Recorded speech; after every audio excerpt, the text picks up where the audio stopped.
الحمد للہ وکفا وسلام علی عبادہ الذین اصطفیٰ اما بعد فاعوذ باللہ من الشیطان الرجیم بسم اللہ الرحمن الرحیم انک لعلی خلق عظیم صدق اللہ مولانا العظیم وصدق رسولہ النبی الکریم ونحن علی ذلک لمن الشاہدین والشاکرین والحمد للہ رب العالمین۔ آئیے سب سے پہلے ہم اور آپ مل کر آقائے نامدار، مدنی تاجدار، دونوں عالم کے مالک و مختار، ہم غریبوں کے غمخوار حضور سید ابرار و اخیار کے دربار گوہربار میں عقیدت و محبت کے ساتھ درود پاک کی نظریں پیش کرنے کی سعادت حاصل کریں۔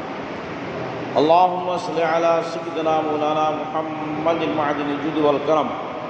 منبع علم والحکم والحکم دائما صلی وسلم صلاۃ وسلام علیک یا رسول اللہ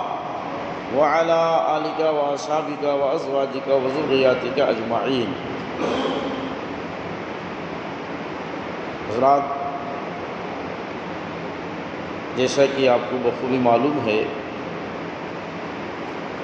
کہ روزانہ علماء کرام آتے ہیں اور دیے گئے عنوان کے مطابق گفتگو فرماتے ہیں۔ آج میری گفتگو کا عنوان ہے اخلاق حسنہ، یعنی نبی کریم صلی اللہ تعالیٰ علیہ وسلم کے اخلاق کے تعلق سے آج چند باتیں آپ کو گوش گزار کرنی ہیں اور اس فقیر کو عرض کرنی ہے۔ دعا ہے کہ اللہ رب العزت ہمیں اور آپ کو آقا صلی اللہ تعالیٰ علیہ وسلم کے اخلاق حسنہ کی ضیاء پاشیوں سے منور و مجلہ ہونے کی توفیق عطا فرمائے اور اخلاق نبوی کو عام کرنے کا جذبہ صادق عطا فرمائے۔ آج مسلم معاشرے میں جو گراوٹ اور پستی نظر آ رہی ہے، یوں تو اس کی بے شمار وجوہات ہیں، مگر ان وجوہات میں ایک اہم وجہ مسلمانوں کا اخلاقی دیوالیہ پن ہے۔ اخلاق و کردار جیسا ہونا چاہیے ویسا نہیں ہے۔ ہمارے اور آپ کے آقا صلی اللہ تعالیٰ علیہ وسلم نے دنیا والوں کے سامنے جو اخلاقی نمونہ پیش فرمایا، ضرورت اس بات کی ہے کہ آج ہم اسے پڑھیں، سنیں، سمجھیں اور اپنی عملی زندگی میں اسے اتاریں۔ اس لیے یہ عنوان منتخب کیا گیا اور آج اسی پر چند باتیں آپ کے سامنے پیش کرنی ہیں۔ آپ کے اخلاق کریمانہ کے تعلق سے مجدد دین و ملت، امام اہل سنت، کنز الکرامت، رفیع درجت امام محمد رضا خان فاضل بریلوی علیہ رحمت و رضوان ارشاد فرماتے ہیں کہ حبیبی یا رسول اللہ، خدا نے وہ مرتبہ ہے تجھ کو دیا، نہ کسی کو ملے نہ کسی کو ملا۔ خدا نے وہ مرتبہ ہے تجھ کو دیا، نہ کسی کو ملے نہ کسی کو ملا، کہ کلام مجید نے کھائی قسم، کہ کلام مجید نے کھائی قسم، تیرے شہر و کلام و بقا کی قسم۔ اور آگے ارشاد فرماتے ہیں، تیرے خلق کو حق نے عظیم کہا اور تیرے خلق کو حق نے جمیل کیا۔ تیرے خلق کو حق نے عظیم کہا، تیرے خلق کو حق نے جمیل کیا، کوئی تجھ سا ہوا ہے نہ ہوگا شہا، تیرے خالق حسن و ادا کی قسم۔ کوئی تجھ سا ہوا ہے نہ ہوگا شہا، تیرے خالق حسن و ادا کی قسم، یعنی اللہ رب العزت نے اپنے پیارے محبوب آقا نامدار صلی اللہ تعالیٰ علیہ وسلم کے اخلاق کو خلق عظیم سے تعبیر فرمایا۔ قرآن مقدس کہ سورہ القلم کی 4 آیت میں اللہ رب العزت نے ارشاد فرمایا اِنَّكَ لَعَلَىٰ خُلْقٍ عَظِيمٍ، محبوب آپ بلند اخلاق پر فائز ہیں۔ اللہ رب العزت نے اپنے محبوب صلی اللہ تعالیٰ علیہ وسلم کو بے شمار خوبیوں سے سرفراز فرمایا، اتنی خوبیاں کہ ہم اور آپ شمار نہیں کر سکتے، گن نہیں سکتے۔ ان تمام خوبیوں کو بیان کرنے کے لیے پروردگار عالم نے جس لفظ کا انتخاب فرمایا وہ ہے خلق عظیم۔ یہ قرآنی لفظ ہے جو اپنے اندر معجزاتی معنی رکھتا ہے، یعنی لفظ بہت مختصر، مگر اس کے معانی کی جب تفصیل پیش کی جائے، تشریح پیش کی جائے تو بہت زیادہ معانی اور مطالب پر مشتمل ہوتی ہے۔ یہ ہے قرآن کا اعزاز کہ اللہ رب العزت نے آپ کی بہت ساری خوبیوں کو ایک لفظ کے اندر، خلق عظیم کے اندر سمو کر کے رکھ دیا، سمیٹ دیا۔ حضرت امام فخر الدین رازی رحمۃ اللہ تعالی علیہ بہت بڑے مفسر قرآن ہیں۔ وہ اپنی تفسیر کبیر میں خلق کی تعریف بیان کرتے ہوئے ارشاد فرماتے ہیں الخلق ملکۃ نفسانیۃ یسہل علی المتصف بها الاتیان بافعال محمودہ، یعنی خلق نام ہے کہ جو شخص اس سے متصف ہوتا ہے اس کے لیے نیک اور اچھے اعمال کا ادا کرنا بہت آسان ہو جاتا ہے۔ اس کی تشریح مزید اس طریقے سے کی جا سکتی ہے کہ جیسے مثال کے طور پر آنکھ ہے، اس آنکھ کا کام کیا ہے؟ دیکھنا۔ جیسی آنکھ کھلتی ہے یہ اپنا کام شروع کر دیتی ہے۔ کان کا کام ہے سننا، جیسی آدمی نیند سے بیدار ہوا کان اپنا کام شروع کر دیتا ہے، غنودگی میں بھی رہتا ہے پھر بھی کان اپنا کام شروع کر دیتا ہے۔ ہوا جب یہ چلتی ہے تو یہ لوگوں کو ٹھنڈک پہنچاتی ہے۔ اس طریقے سے جس طریقے سے یہ اعضاء اور یہ چیزیں بغیر کسی تکلف کے اپنا کام کرتی ہیں، دیکھنے کے لیے ارادہ کرنے کی ضرورت نہیں پڑتی کہ ہم ارادہ کریں کہ اب دیکھیں گے تب جا کر کے سامنے کی چیز نظر آئے۔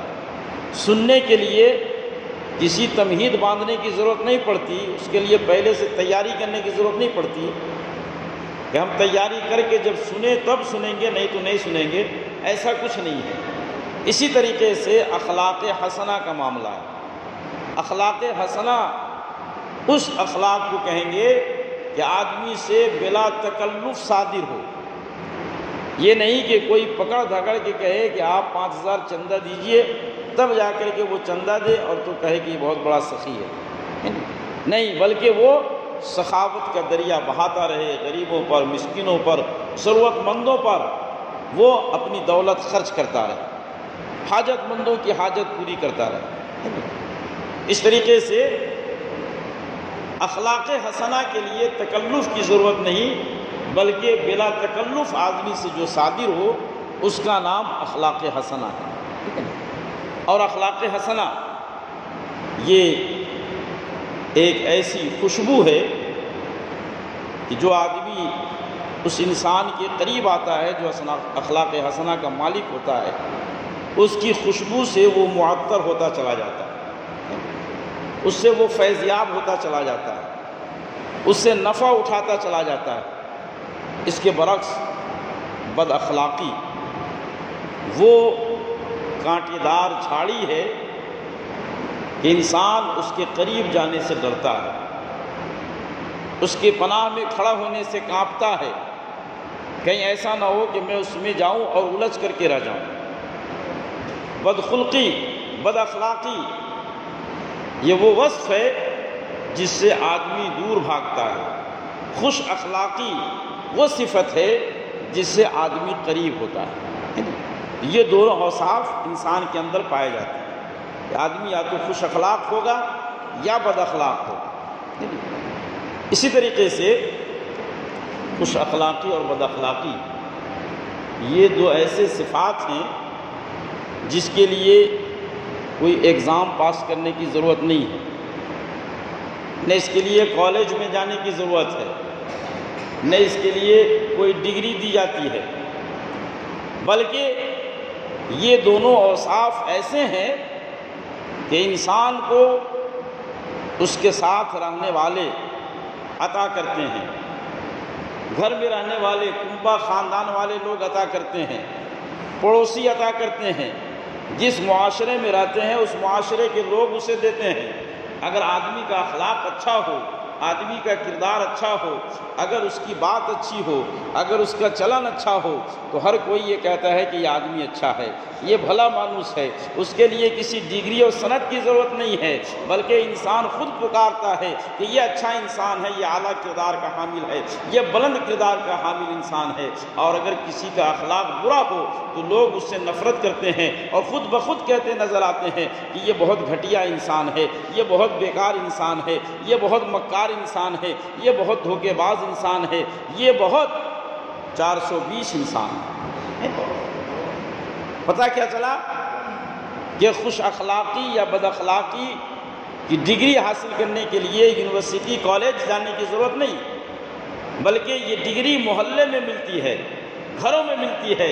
سماج میں ملتی ہے اور معاشرے میں ملتی ہے۔ اب آئیے اس تناظر میں اور اس تمہیدی گفتگو کے بعد آقا کریم صلی اللہ تعالیٰ علیہ وسلم کی حیات طیبہ دیکھیے، عجیب المیہ ہے اور بڑا تضاد ہے ہمارے آقا صلی اللہ تعالیٰ علیہ وسلم کے ساتھ۔ ہمارے اور آپ کے آقا صلی اللہ تعالیٰ علیہ وسلم کتنے خوش اخلاق تھے، کیسے صادق تھے، کیسے امین تھے، کس طریقے سے لوگ آپ پر بھروسہ کرتے تھے،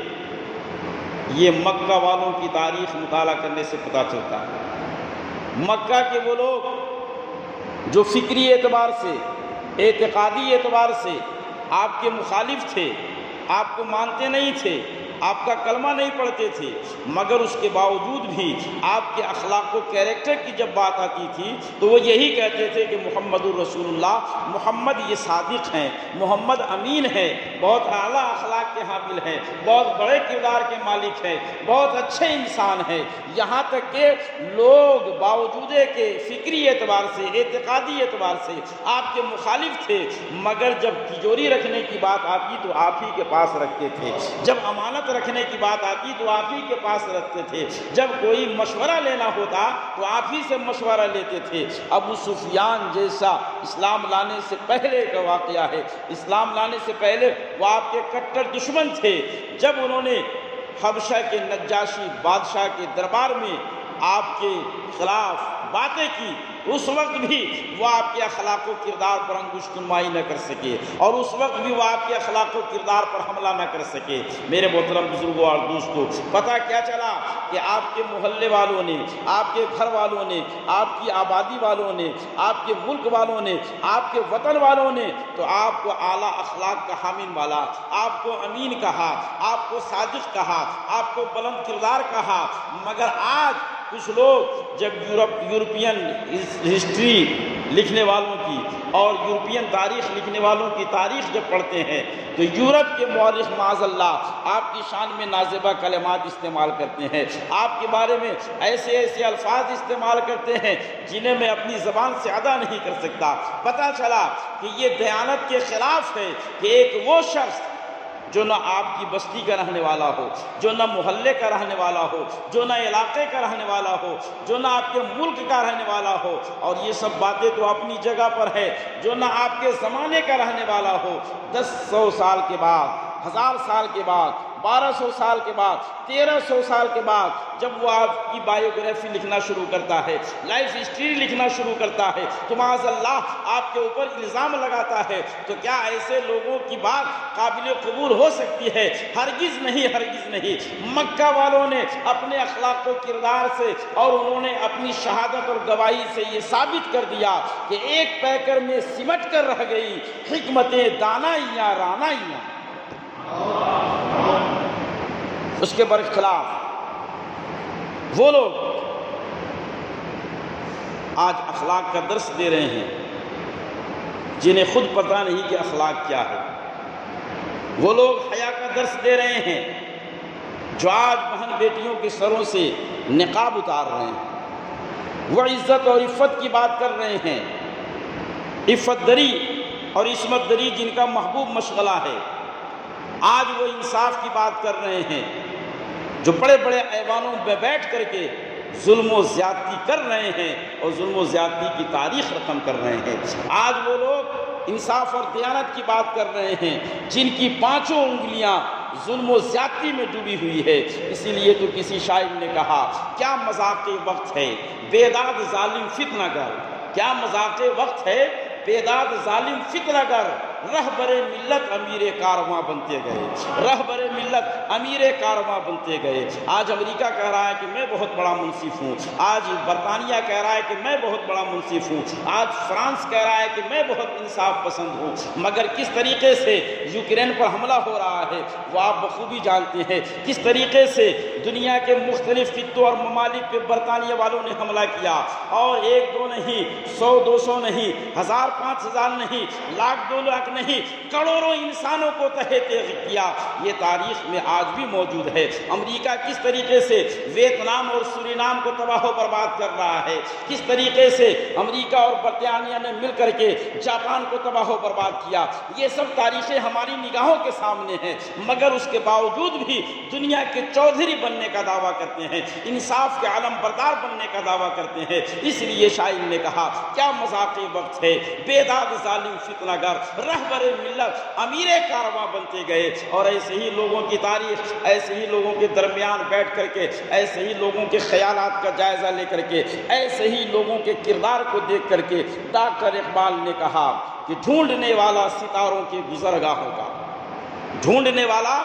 ستاروں کی گزرگاہوں کا اپنے افکار کی دنیا میں سفر کر نہ سکا۔ آج یہ لوگ خود اپنے آپ کو پہچان نہیں سکے اور یہ مکہ کے باشندوں پر حملہ کر رہے ہیں، نبی کریم صلی اللہ تعالیٰ علیہ وسلم کے اخلاق و کردار کو نشانہ بنا رہے ہیں۔ یہ سراسر زیادتی ہے، یہ سراسر ظلم ہے۔ میری ملت کے جوانوں، اگر نبی کے اخلاق کو جاننا ہے، اگر نبی کے کردار کو سمجھنا ہے تو ہمیں کسی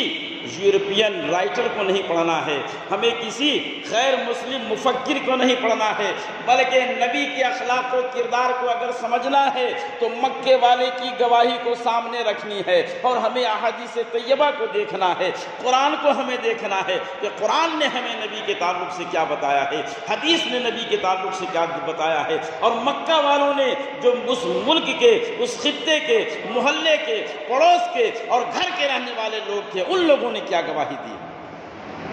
آئیے اس تعلق سے ہم آقا کریم صلی اللہ تعالیٰ علیہ وسلم کے اخلاق کو جب دیکھتے ہیں واللہ اکبر، طبیعت اشعش کرنے لگتی ہے کہ ہمارے آقا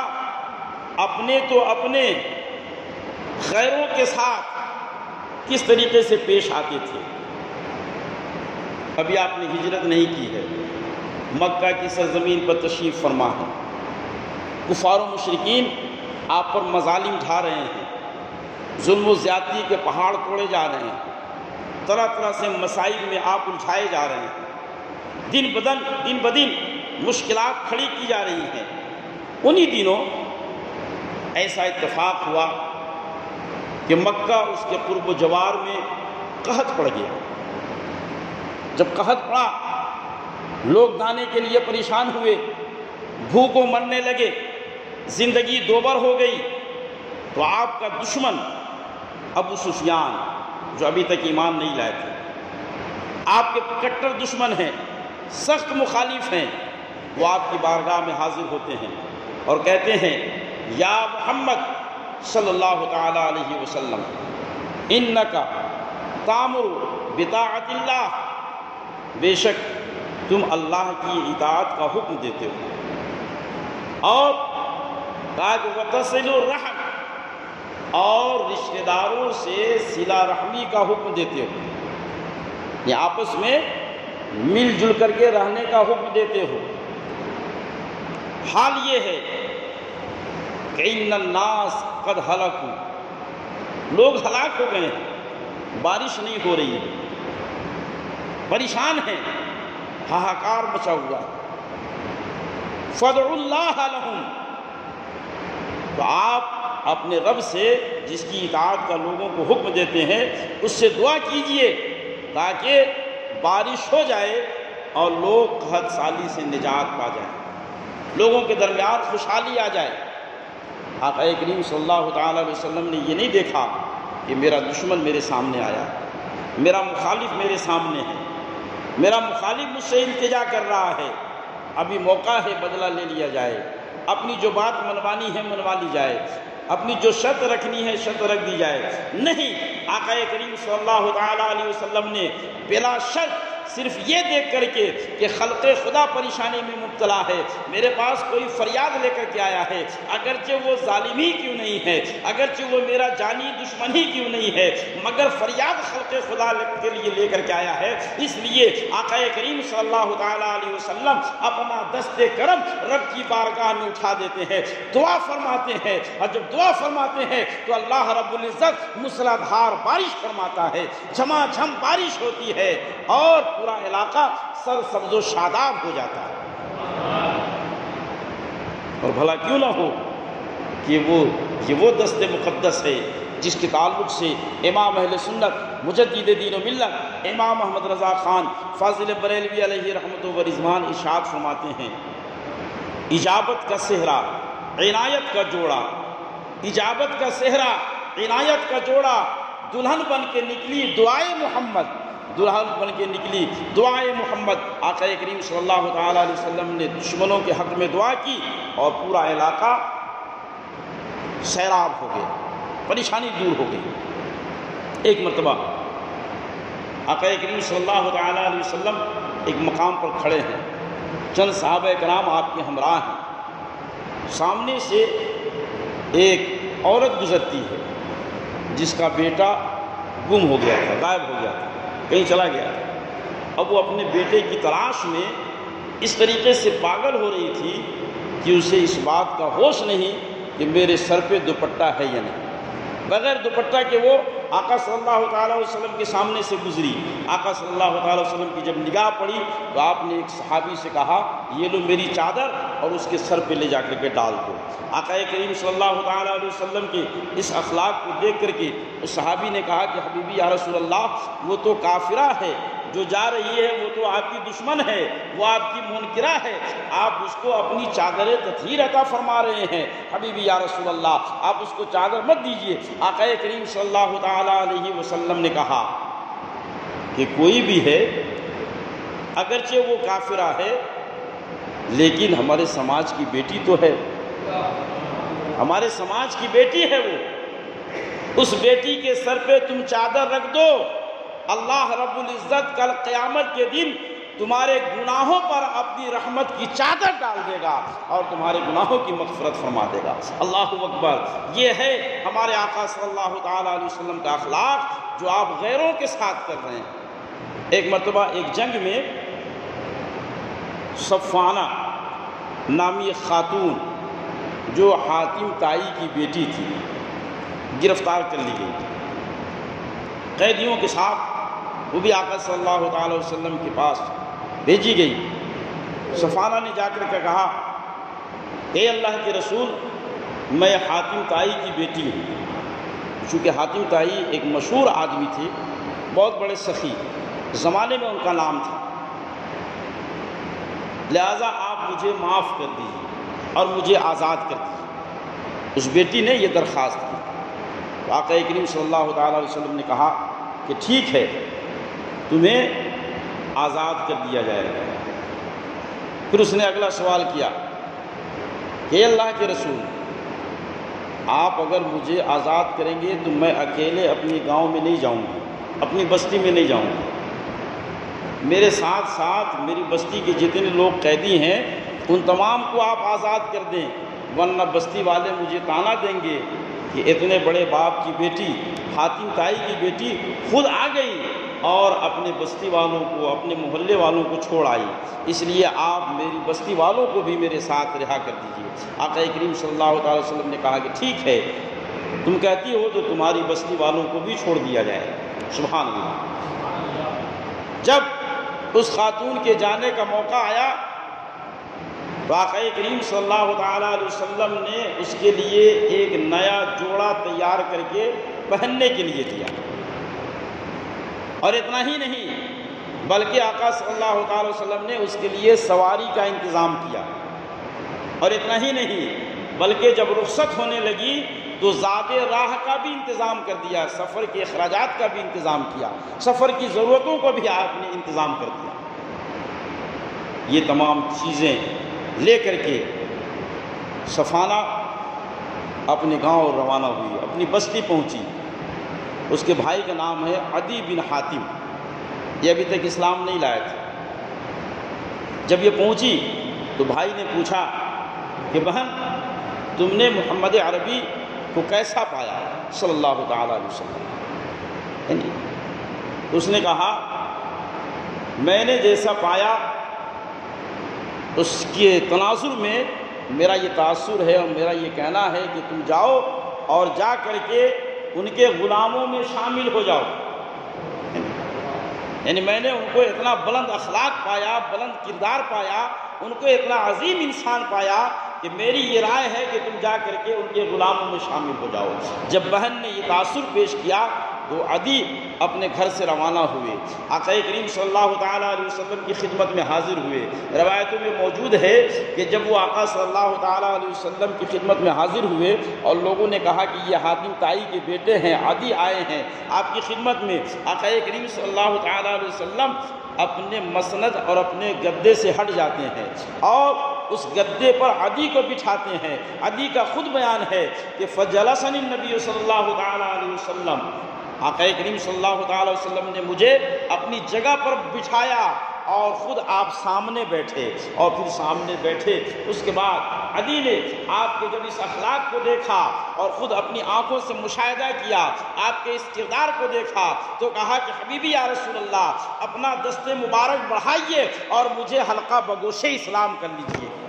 مجھے مسلمان بنا لیجئے۔ حضرات ایک دو نہیں، اس طرح کے بہت سارے ایسے واقعات ہیں کہ نبی کریم صلی اللہ تعالیٰ علیہ وسلم نے اپنے جانی دشمنوں کے ساتھ ایسا حسن سلوک کیا ہے کہ وہ آپ کے حسن سلوک سے متاثر ہو کر کے ایمان لے آیا، مسلمان ہو گیا۔ اس لیے یہ بات سچ ہے اور کہنے والے نے بڑے پتے کی بات کہی ہے کہ آپ اسلامی تاریخ مطالعہ کریں تو پتہ چلے گا کہ اسلام تلوار سے پھیلا ہے، اسلام تلوار سے پھیلا ہے، لیکن جو دنیا والے پروپیگنڈا کرتے ہیں کہ لوہے کی تلوار سے پھیلا ہے، لوہے کے تلوار سے نہیں بلکہ اسلام اخلاق رسول کے تلوار سے پھیلا ہے، اخلاق رسول سے پھیلا ہے۔ یہ ایسی تلوار تھی جس میں جو لوگ آتے تھے وہ سب آپ کے مداح ہو جاتے تھے، آپ کے گرویدہ ہو جاتے تھے۔ اخلاق رسول صلی اللہ تعالیٰ علیہ وسلم اتنا بلند و بالا تھا کہ خیر بھی آپ کے قدموں میں آ کر کے جھک جاتے تھے اور اسلام قبول کر لیا کرتے تھے۔ میرے محترم بزرگوں اور دوستو، اخلاق یہ تو غیروں کی اور باہر والوں کی گواہی تھی، اور یہ غیر مسلموں کے ساتھ آقا صلی اللہ تعالیٰ علیہ وسلم کا معاملہ تھا۔ اب ذرا کسی کے بھی اخلاق اور کردار کو جاننے کے لیے سب سے قریبی ریسورس کیا ہے اس پر چرچا کر لے اور پھر دیکھیں کہ ان لوگوں کا آپ کے اخلاق کے تعلق سے کیا خیال ہے، کیا کمنٹس ہے، کیا ان کی باتیں ہیں۔ کسی بھی انسان کو جانچنے کے لیے، اس کے اخلاق و کردار کو سمجھنے کے لیے سب سے قریبی جو ذریعہ ہے، ریسورس، وہ ہے اس کی بیوی۔ انسان کے اخلاق و کردار کو جتنا کسی کی بیوی جانتی ہے کوئی دوسرا انسان نہیں جانتا۔ اگر اس کسوٹی کو لے کر کے ہم آقا صلی اللہ تعالیٰ علیہ وسلم کے اخلاق اور کردار کو دیکھیں تو پتہ چلتا ہے کہ ام المومنین حضرت خدیجہ الکبریٰ رضی اللہ تعالیٰ عنہ، جن کے ساتھ آپ نے پورے 25 سال گزارے، اور وہ 25 سال کب سے کب تک کے ہیں؟ 25 سال سے لے کر کے 50 سال کا عرصہ۔ 25 سال کی عمر مبارک میں حضرت خدیجہ کے ساتھ شادی ہوئی، اور جب آپ کی عمر مبارک 50 سال کی ہوئی تو اس سال ان کا وصال ہوا۔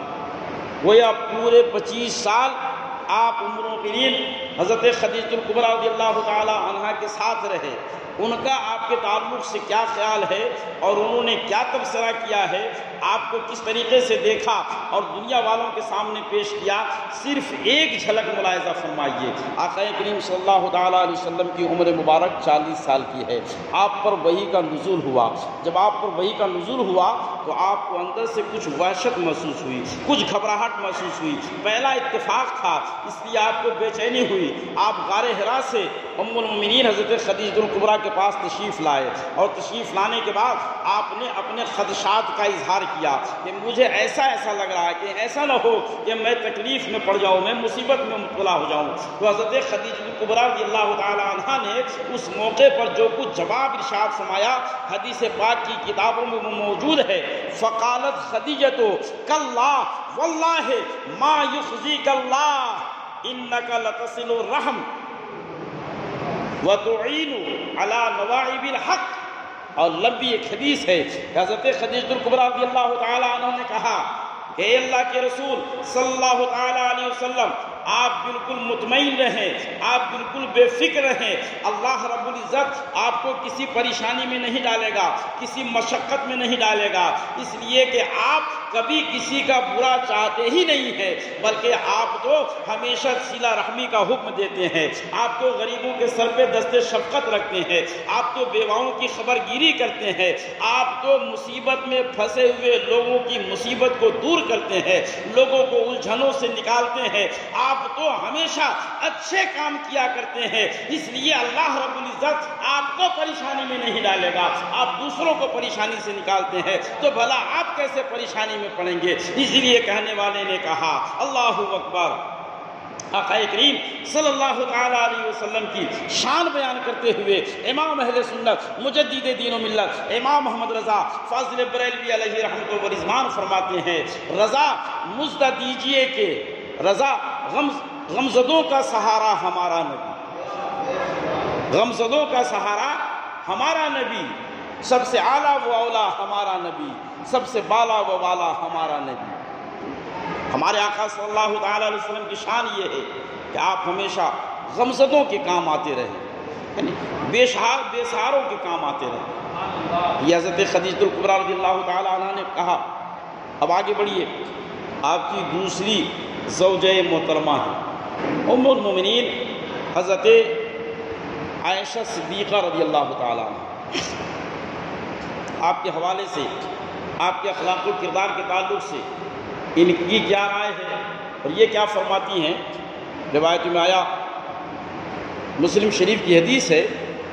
آقا صلی اللہ تعالیٰ علیہ وسلم کے اس دنیا سے پردہ فرمانے کے بعد ایک مرتبہ صحابہ کرام میں سے چند حضرات آپ کی خدمت میں حاضر ہوئے۔ انہوں نے کہا کہ ام المومنین، ذرا آپ ہمیں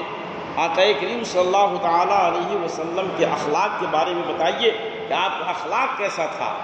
یعنی شاید وہ اس لیے گئے ہوں تاکہ ہم بھی ان اخلاق کو سن کر کے اپنی عملی زندگی میں انہیں اتاریں اور ہم بھی اخلاق نبوی صلی اللہ تعالیٰ علیہ وسلم سے مستفیض و مستنیر ہوں۔ یہ سوچ کر کے صحابہ کرام ام المومنین کے پاس گئے تو ام المومنین نے جواب میں جو کچھ کہا وہ ہمارے اور آپ کے دل کی دستی پر نوٹ کر لینے کے لائق ہے۔ آپ نے تفصیل سے نہیں، یہ نہیں کہا کہ ہمارے آقا کا اخلاق ایسا تھا، ہمارے آقا کا اخلاق ایسا تھا، ہمارے آقا کا کردار ایسا تھا، ہمارے آقا کی گفتار ایسی تھی، ہمارے آقا کا رہنا ایسا تھا، ہمارے آقا کا اٹھنا بیٹھنا ایسا تھا، نہیں، بلکہ آپ نے اخلاق نبوی کو ایک جملے میں سمیٹتے ہوئے کہا کان خلقہ قرآن۔ اے لوگوں سنو، تم نبی کے اخلاق کے بارے میں پوچھتے ہو، تم نبی کے کردار کے بارے میں پوچھتے ہو، نبی کا اخلاق و کردار تو سراپا قرآن ہے۔ کان خلقہ القرآن، نبی کا اخلاق قرآن ہے۔ اگر تم نبی کے اخلاق کو دیکھنا چاہتے ہو تو قرآن کی آیتوں کو پڑھتے چلے جاؤ، قرآن کی سورتوں کو پڑھتے چلے جاؤ، قرآن کا مطالعہ کرتے چلے جاؤ۔ اس میں نیکی کا جو حکم ہے، بھلائی کا جو حکم ہے، اچھائی کا جو حکم ہے، رشتہ داروں سے صلہ رحمی کا جو حکم ہے، غریبوں کے ساتھ معاملات کرنے کا جو حکم ہے، جو جو اچھائیاں ہیں وہ سب نبی کے اخلاق کے زمرے میں آتی ہیں۔ اللہ، اس لیے تو مجدد دین و ملت، امام اہل سنت، کنز الکرامت، رفیع الدرجت امام محمد رضا خان فاضل بریلوی علیہ رحمت و رضوان ارشاد فرماتے ہیں اللہ کی سرتابہ قدم شان ہے یہ، اللہ کی سرتابہ قدم شان ہے یہ، انسان نہیں انسان وہ انسان ہے یہ، اور قرآن تو ایمان بتاتا ہے انہیں، ایمان یہ کہتا ہے میری جان ہے، ایمان یہ کہتا ہے میری جان ہے یہ ہمارے آقا صلی اللہ تعالی وسلم کی شان ہے۔ اس طریقے سے اگر الگ الگ ازواج مطہرات کے تاثرات آپ کے سامنے پیش کیے جائیں تو رات پوری ہو جائے گی مگر بات مکمل نہیں ہوگی، اور معاملہ یہ ہے کہ یہاں 10 بجے ختم کرنا ہے، آپ کو آئندہ بھی سماعت کرنا ہے، برابر یہ سلسلہ چلے گا۔ اس لیے گفتگو کو سمیٹتے ہوئے آئیے ایک دوسرے ریسورس کی طرف ہم چلتے ہیں اور ان سے دریافت کرتے ہیں کہ ذرا آپ بتائیے آپ نے نبی صلی اللہ تعالی وسلم کو کیسا پایا۔ دوسرا ریسورس جو کسی کے کیریکٹر، اخلاق، کردار، دن رات صبح شام کو جاننے کے لیے آدمی کے پاس مہیا ہے وہ ہے اس کا نوکر۔ بیوی کے بعد سفر و حضر میں آدمی کے ساتھ جو رہتا ہے وہ اس کا پیون ہوتا ہے، آج کی زبان میں سیکریٹری ہوتا ہے، وہ اس کا نوکر ہوتا ہے جو آدمی کے دن و رات سے واقف ہوتا ہے۔ آئیے ہم دیکھتے ہیں اس حوالے سے آپ کے خادم اور آپ کے نوکر کا کیا انداز ہے۔ آپ کے ایک بہت ہی مشہور و معروف خادم ہیں حضرت زید بن حارثہ رضی اللہ تعالیٰ عنہ۔ زید بن حارثہ یہ وہ صحابی رسول ہیں، وہ خادم رسول ہیں جن کی شخصیت کے تعلق سے ارباب سیر لکھتے ہیں کہ یہ کسی دوسرے علاقے کے باشندے تھے۔ 8-10 سال کی عمر رہی ہوگی کہ وہ گلیوں میں کھیل رہے تھے، جس طریقے سے عام طور سے 8-10 سال کے 12 سال کے بچے کھیلا کرتے ہیں، اپنے ساتھیوں کے ساتھ وہ کھیل رہے تھے۔ ادھر سے لٹیروں کا ایک قافلہ گزر رہا تھا۔ اچانک ان بچوں پر اس قافلہ والے کی نظر پڑی تو اس میں سے انہوں نے زید بن حارثہ ہی کو پکڑ لیا اور اسے لے کر کے وہاں سے وہ آئے، چلتے چلاتے مکہ معظمہ میں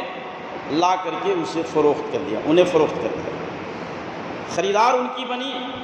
حضرت خدیجہ الکبریٰ رضی اللہ تعالی عنہ۔ حضرت خدیجہ رضی اللہ تعالی عنہ کی شادی جب آقا کریم صلی اللہ تعالی وسلم سے ہوئی تو حضرت ام المومنین نے حضرت زید بن حارثہ کو آپ کی خدمت میں پیش کر دیا، کہا کہ یا رسول اللہ یہ اب آپ کی خدمت میں رہیں گے۔ ادھر یہ مکہ میں چند سالہ زندگی گزارنے کے بعد حضرت خدیجہ الکبریٰ کی توسط سے آقا صلی اللہ تعالی وسلم کی خدمت میں آ گئے، اور ادھر ان کی تلاش جاری تھی۔ ماں پریشان، باپ پریشان، اہل خانہ پریشان، بیٹا غائب ہو گیا، ماں کی کیا کیفیت رہی ہوگی اسے الفاظ کے سانچے میں نہیں ڈھالا جا سکتا۔ باپ پر کیا گزر رہی ہوگی اسے جملوں میں بیان نہیں کیا جا سکتا۔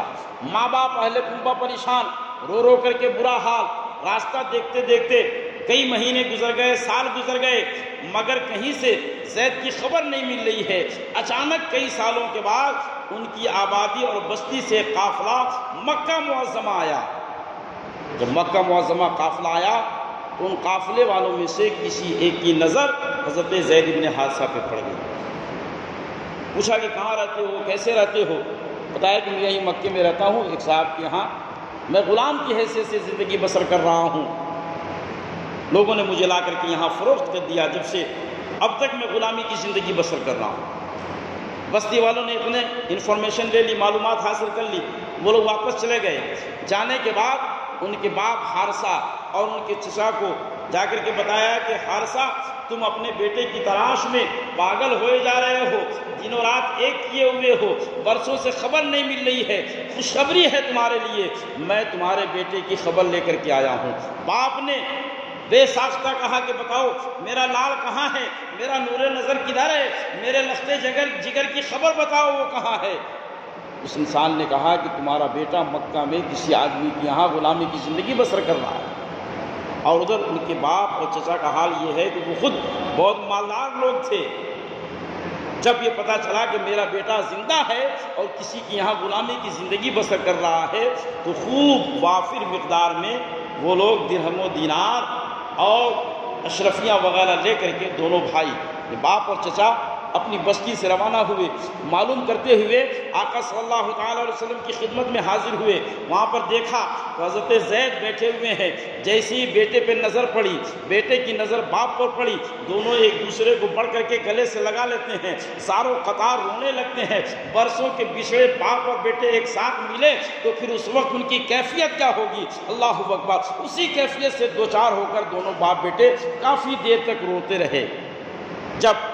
رو کر کے فارغ ہوئے، تسلی دی گئی، تب باپ نے آقا کریم صلی اللہ تعالیٰ علیہ وسلم سے کہا کہ جناب والا یہ میرا بیٹا ہے اور یہ آپ کے یہاں غلامی کی زندگی بسر کر رہا ہے، اس کے بدلے میں آپ کو جتنی قیمت چاہیے میں آپ کو منہ مانگی رقم دینے کے لیے تیار ہوں، مگر میرے بیٹے کو آپ رخصت کر دیجیے، چھوڑ دیجیے۔ آقا کریم صلی اللہ تعالیٰ علیہ وسلم نے تحقیق حال کے لیے دریافت کیا کہ زید یہ کون ہے؟ تو کہا کہ یہ میرے باپ ہیں، یہ میرے چچا ہیں۔ جب معاملہ حل ہو گیا، بات واضح ہو گئی، تب آقا کریم صلی اللہ تعالیٰ علیہ وسلم نے ارشاد فرمایا کہ زید میں تم پر کوئی جبر نہیں کرتا، میں تم پر کوئی زبردستی نہیں کرتا کہ تمہیں میرے پاس رہنا ہی ہے، یا تمہارے باپ سے میں یہ نہیں کہتا کہ میں اس کو آزاد نہیں کروں گا، اس کو چھوڑوں گا نہیں، بلکہ میں تمہیں اختیار دیتا ہوں۔ تم چاہو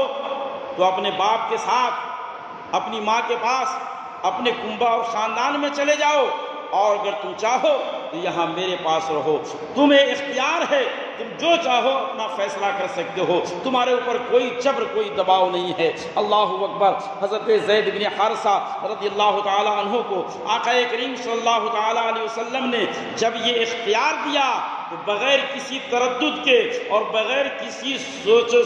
بغیر کسی شش و پنج کے حضرت زید بن حارثہ نے جو کچھ کہا، امام اہل سنت مجدد دین و ملت امام محمد رضا خان فاضل بریلوی علیہ رحمت و رضوان اس منظر کو اپنے اشعار میں قید کرتے ہوئے حضرت زید بن حارثہ کی زبانی سے کہتے ہیں، حبیبی یا رسول اللہ تیرے قدموں میں رہے غیر کی ٹھوکر میں نہ ڈال، تیرے قدموں میں رہیں غیر کی ٹھوکر میں نہ ڈال، جھڑکیاں کھائے کہاں چھوڑ کے صدقہ تیرا، جھڑکیاں کھائے کہاں چھوڑ کے صدقہ تیرا۔ حبیبی یا رسول اللہ میں تو آپ کے قدم ناز میں رہنے کو ترجیح دیتا ہوں، میں آپ کو چھوڑ کر کے اپنے باپ کے ساتھ نہیں جا سکتا، میں اپنی ماں کے پاس نہیں جا سکتا۔ اور پھر اپنے باپ سے مخاطب ہو کر کے حضرت زید بن حارثہ نے کہا، ابو جان سنیے، محمد کی محبت ہے سند آزاد ہونے کی، محمد کی محبت ہے سند آزاد ہونے کی، خدا کے دامن توحید میں آباد ہونے کی۔ اے میرے ابو جان میں آقا کریم صلی اللہ تعالی وسلم کو چھوڑ کر کے نہیں جا سکتا، میں نے مانا کہ آپ میرے باپ ہیں، میری ماں میری یاد میں بے قرار ہو رہی ہوگی، مگر میں آپ کو اللہ کے حوالے کرتا ہوں، میں تو رسول اللہ کے ساتھ ہی رہوں۔ حضرت زید بن حارثہ نے جب یہ دو ٹوک جواب باپ اور چچا کے سامنے دیا تو آقا کریم صلی اللہ تعالی علیہ وسلم اسی وقت حضرت زید کا ہاتھ پکڑتے ہیں، باپ کو ساتھ لیتے ہیں، چچا کو ساتھ لیتے ہیں، حاضرین مجلس کو ساتھ لیتے ہیں، اور کعبۃ اللہ شریف میں آتے ہیں، اور آنے کے بعد آپ وہاں پر اعلان کرتے ہیں، لوگوں گواہ ہو جاؤ، آج تک زید میرے غلام تھے، آج تک زید میرے غلام تھے، مگر اب میں انہیں آزاد کرتا ہوں، اب میں انہیں آزاد کرتا ہوں، اور صرف آزاد ہی نہیں کرتا ہوں بلکہ آج سے میں انہیں اپنا منہ بولا بیٹا بناتا ہوں، متبنہ بناتا ہوں۔ آقا کریم صلی اللہ تعالیٰ علیہ وسلم نے جب اس اخلاق حسنہ کا مظاہرہ کیا تو باپ اور چچا کا کلیجہ بھی ٹھنڈا ہوا، اور وہ لوگ مل کر کے وہاں سے رخصت ہوئے، اور آپ آقا کریم صلی اللہ تعالیٰ علیہ وسلم کی خدمت میں مدینہ منورہ رہنے لگے، مکہ معظمہ میں رہنے لگے۔ پھر وہاں سے آپ مدینہ تشریف لائے، یہاں تک کہ آقا صلی اللہ تعالیٰ وسلم کے ساتھ ہی آپ رہے۔ میرے محترم بزرگوں اور دوستوں، یہ ایک غلام اور نوکر کا حال ہے۔ ایک دوسرے اور غلام ہیں حضرت انس بن مالک رضی اللہ تعالیٰ عنہ، انہوں نے 10 سال کے طویل عرصے تک آقا کریم صلی اللہ تعالیٰ علیہ وسلم کی خدمت کی۔ وہ فرماتے ہیں کہ اس 10 سال کے عرصے میں آقا کریم صلی اللہ تعالیٰ علیہ وسلم نے مجھے اف تک نہیں کہا۔ اگر میں نے کوئی کام کیا تو آپ نے کبھی یہ نہیں کہا کہ تم نے یہ کام کیوں کیا، اگر میں نے کبھی کوئی کام نہیں کیا تو کبھی آپ نے یہ نہیں فرمایا کہ یہ کام تم نے کیوں نہیں کیا۔ یہ ہے آقا کریم صلی اللہ تعالیٰ علیہ وسلم کا اخلاق۔ اور پھر اس کے بعد وہ ارشاد فرماتے ہیں کہ میں نے آقا کریم صلی اللہ تعالیٰ علیہ وسلم کو جتنا کریم پایا، میں نے آقا صلی اللہ تعالیٰ علیہ وسلم کو جتنا عظیم پایا، اتنا میں نے کسی کو عظیم اور کریم نہیں پایا۔ میرے محترم بزرگوں اور دوستو، یہ ہے آقا صلی اللہ تعالیٰ علیہ وسلم کے اخلاق و کردار کی گواہی آپ کے 2 غلاموں کے ذریعے سے پتہ چلا کہ ہمارے آقا صلی اللہ تعالیٰ علیہ وسلم کا اخلاق اتنا بلند ہے، اتنا بلند ہے کہ دنیا کا کوئی انسان آپ کے اخلاق و کردار کا مقابلہ نہیں کر سکتا، اور دنیا کا کوئی انسان آپ کے اخلاق و کردار کے سامنے کھڑا ہونا تو دور کی بات ہے، گرد راہ بھی نہیں ہو سکتا۔ اس لیے ضرورت اس بات کی ہے کہ ہم اور آپ اپنے آقا صلی اللہ تعالیٰ علیہ وسلم کے اخلاق سے روشنی حاصل کریں۔ آج مسلمانوں کی جو حالت ہے وہ مزید بتانے کی ضرورت نہیں ہے۔ آج دنیا والوں کا ٹرسٹ ہمارے اوپر سے اٹھ گیا ہے، اعتماد ہمارے اوپر سے ختم ہو گیا ہے، سماج میں ہماری کوئی عزت نہیں ہے، معاشرے میں ہمارا کوئی مقام نہیں ہے۔ آج نہ بزنس میں کوئی ہمارے اوپر اعتبار کر رہا ہے، نہ کاروبار میں اعتبار کر رہا ہے، نہ قرض دینے میں اعتبار کر رہا ہے۔ کیوں؟ اس لیے کہ معلوم ہے یہ مسلمان ہے، یہ جھوٹا ہوگا، یہ فریبی ہوگا، یہ ہمیں کہیں دھوکہ نہ دے دے۔ اس طریقے کا پروپیگنڈا اور کچھ لوگ اپنے کردار سے ایسا کر چکے ہیں، اس لیے آج ہماری عزت ختم ہو رہی ہے، وقار ختم ہو رہا ہے۔ خدا کے واسطے اپنے اخلاق کو بلند کیجئے۔ آج جو دشمن ہمارے اوپر ٹوٹ پڑے ہیں، ہم ان کا مقابلہ تیر و تلوار سے نہیں کر سکتے، بندوق اور رائفل سے نہیں کر سکتے۔ اگر آج دنیا کو ہم مسخر کر سکتے ہیں تو اسی نسخہ سے مسخر کر سکتے ہیں جو ہمارے آقا صلی اللہ تعالیٰ علیہ وسلم نے ہمیں اور آپ کو دیا ہے، اور وہ ہے اخلاق کا نسخہ۔ اگر ہم اپنے اخلاق کو بلند کریں گے تو یقیناً دنیا جھکتی ہوئی نظر آئے گی، اور دنیا میں ہم کامیابی اور کامرانی سے ہمکنار ہوں گے۔ دعا ہے کہ اللہ رب العزت ہمیں اور آپ کو آقا صلی اللہ تعالیٰ علیہ وسلم کے اخلاق حسنہ سے مزین ہونے کی توفیق عطا فرمائے۔ وآخر دعوانا ان الحمد